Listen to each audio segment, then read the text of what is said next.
Hey everybody, welcome to another off-the-shelf board game review. Today we're going to look at Tyrants of the Underdark. Now Tyrants of the Underdark is a 2 to 4 player game, but the really cool thing about it is it actually combines a couple really interesting mechanics. You basically have an area control game, which we've seen many times before, and we also have a deck building game, which we've seen many times before, but it combines both of them in a really cool way. It's kind of like the peanut butter and chocolate of the board game world. Two great tastes that we didn't know would taste this great together. So in Tyrants of the Underdark, every single one of the players represents one of the famous houses from the books also made famous by a writer by the name of R.A. Salvatore. If you're familiar with the Forgotten Realms, or you've ever heard the name of Drizzt Do'Urden or House Bainray, you kind of have a rough idea of what's going on in this game. Because like I said, every single one of the players is going to control one of the famous houses. Well, some houses are a little more famous than others. You have House Bainray, which we've all probably heard of if you've read any of the novels.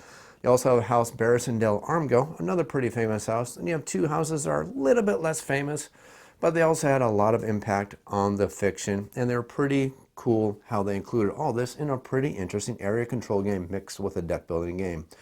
See, in this game, every single one of the players, like I said, is going to control one of the houses. And you're going to use your deck of cards to interact with the board, and you're also going to use these cards to interact with a market. I'll explain that market, how it works in just a moment. I want to show you how the area control part of the game actually works. So that's actually the really cool thing about this game. See, in this game, what the players are doing is they're trying to gain area control in some of these areas, which are going to give them victory points. And they're going to gain area control by playing these cards, and are going to allow them to interact with various different locations. And again, like I said, if you're familiar with the fiction, you're familiar with a lot of these locations. You have Gauntlgrim, the dwarven stronghold. You have Menzoberranzan, where all these dark houses happen to be from. And you also have other various locations, especially a location that nobody can really pronounce because it's written in the Illithid language. But let's ignore that just for now. So on a player's turn, what they're doing is they're trying to gain victory points. And we're going to gain victory points by having area control in these locations. Every one of those locations will be worth a various amounts of victory points. And not only that, they're also going to give you extra victory points if you can control them throughout the game without them having been taken away from you by the other players.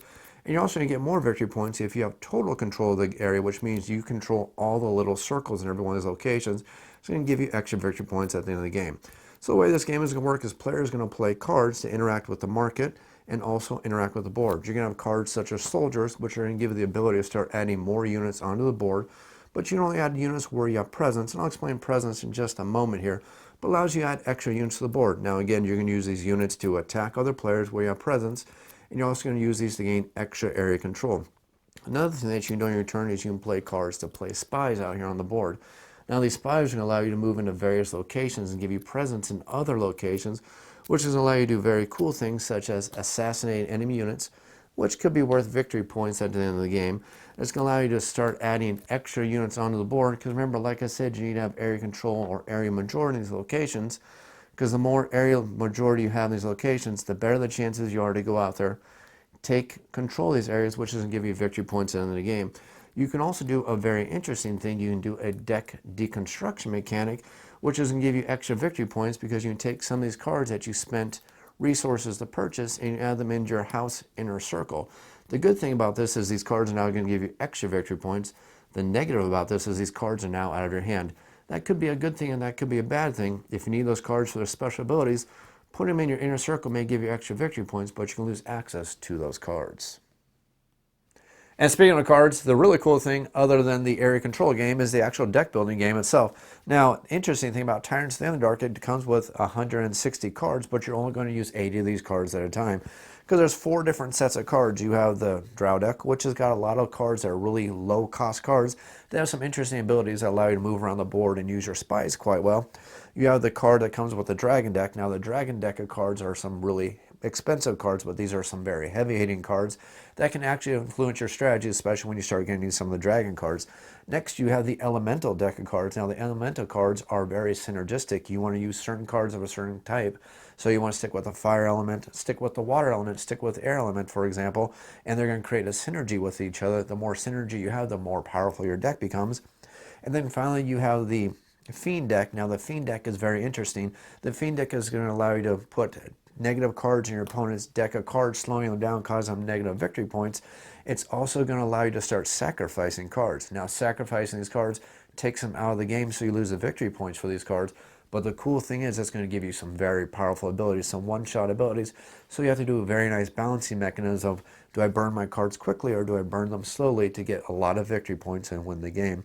Because the game is going to come to an end as soon as one player adds their final unit onto the board. That's going to signal the final round of the game, and then we're going to add those victory points, taking all the cards we managed to purchase, all the areas we managed to take control of, and all the enemies we've managed to slay, and that's going to create our final victory and decide the final victor of the game. But to back up 1 second here really quick, even though it's 4 different decks of cards, every time you play the game, you're only going to take 2 sets of these cards, shuffle them together. That's going to create your market. That's going to allow you to buy the cards. The other 2 cards are going to be removed from the game. So every time you play the game, you can play differently, whether you want to have a game where you can have fast cards and powerful cards to make up your game, or if you want to have fast cards and deck deconstruction build up your game. That's going to create the interesting mechanic, and it's one of the reasons why Tyrants of the Underdark takes 2 great mechanics, deck building and area control, to create a very interesting game. Now, if you want to learn how to play Tyrants of the Underdark, you can check out my full tutorial video where I'll show you exactly how to play the game. If you want to just see some gameplay, you bypass that and check out my full playthrough video where I'll play a 2-player game. It's going to show you a little bit of the differences and some of the cool things about Tyrants of the Underdark, where they actually technically shrink the map, so they're only going to use less of the board, so it keeps that very tight area control mechanic where players are fighting for some very strong areas. They're going to be hotly contested constantly, which is a really cool thing. Or you can just check out my full review of the game where I'll give you my final opinions of Tyrants of the Underdark. Now, if you have any comments or questions, make sure you leave them down in the YouTube comments down below. I'll be sure to answer them as quickly as I can. If you enjoy this video series, click that like button, click that subscribe button, and you can also feel free to email me at off-the-shelf-board-game-reviews, otsbgr@gmail.com. Also, help support the channel over on Patreon. That's going to be patreon.com/otsbgr. Thanks for watching.